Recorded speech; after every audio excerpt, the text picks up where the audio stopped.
Vishwaraj virus फैल रहा है, are you talking about Nipah virus?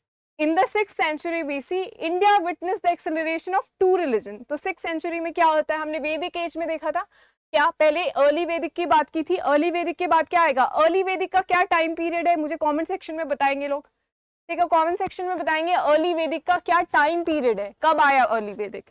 उसके बाद आपका आता है लेटर वैदिक, और उसमें संस्कृताइजेशन होता है बहुत। उसके बाद आपका 6th century में आपका आता है, ठीक है, 6th century BC में आपका क्या निकल कर आता है, 2 नए रिलीजन निकल के आते हैं जो कि क्या होते हैं, जैनिज्म और बुद्धिज्म होते हैं, ठीक है। क्यों निकल कर आते हैं, बिकॉज संस्कृत वॉज डोमिनेटिंग, ठीक है, बहुत सारी रिचुअल प्रैक्टिस होने लग गए थे, रेस्ट्रिक्शन हो गया था, डिविजन, विभाजीकरण, ठीक है, सोसाइटी में, समाज में विभाजीकरण किसके कारण, कास्ट सिस्टम के कारण, ठीक है।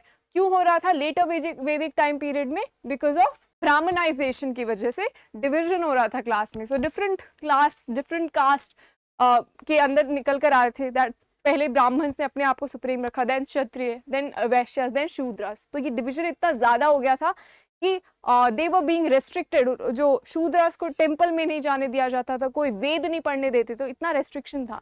वेयरएज बुद्धिज्म और जैनिज्म में ये चीजें हटा दी गई, ठीक है। उसके बाद क्या शुरू हो जाता है आपका लेटर वैदिक पीरियड, ठीक है। लेटर वैदिक की खास बात क्या है, आयरन, लोहा, आयरन उसमें लेटर वैदिक में आपका इट फाउंडेड इन लेटर वैदिक पीरियड। यही डिफरेंशिएशन, मेजर डिफरेंशिएशन है बिटवीन अर्ली एंड लेटर वैदिक, बहुत इंपॉर्टेंट डिफरेंसेस है।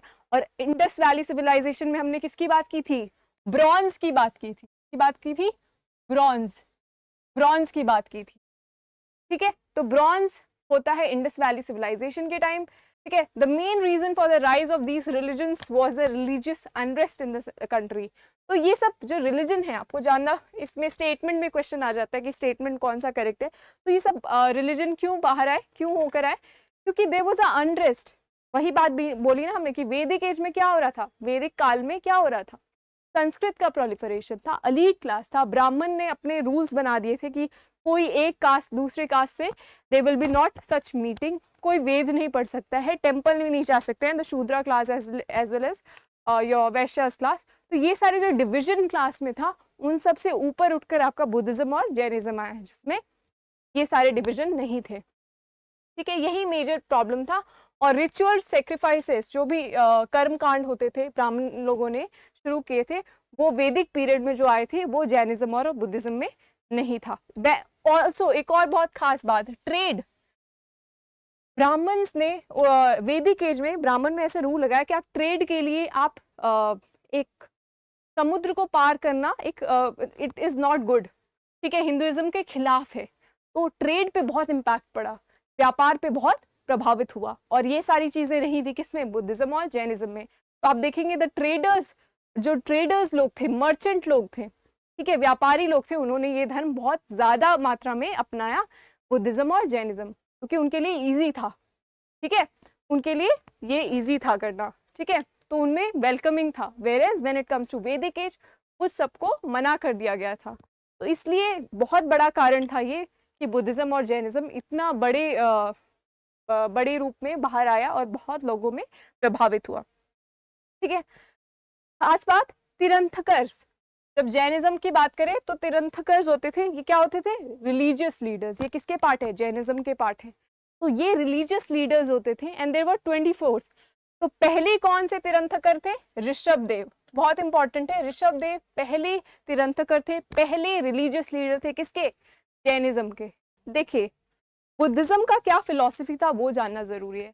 बुद्धिज्म, जो स्टार्टिंग की बुद्धिज्म हमने बात की थी, महायान और हीनयान। तो हीनयान सबसे पुराना बुद्धिज्म था, उसमें भगवान जैसा वो लोग नहीं मानते थे, नॉन एग्जिस्टेंट ऑफ गॉड। तो गॉड को नहीं मानते थे, बट वैसे आपको एक 8 फोल्ड पाथ है, इन सब की बात की थी, फिलोसफिकल ज्यादा था।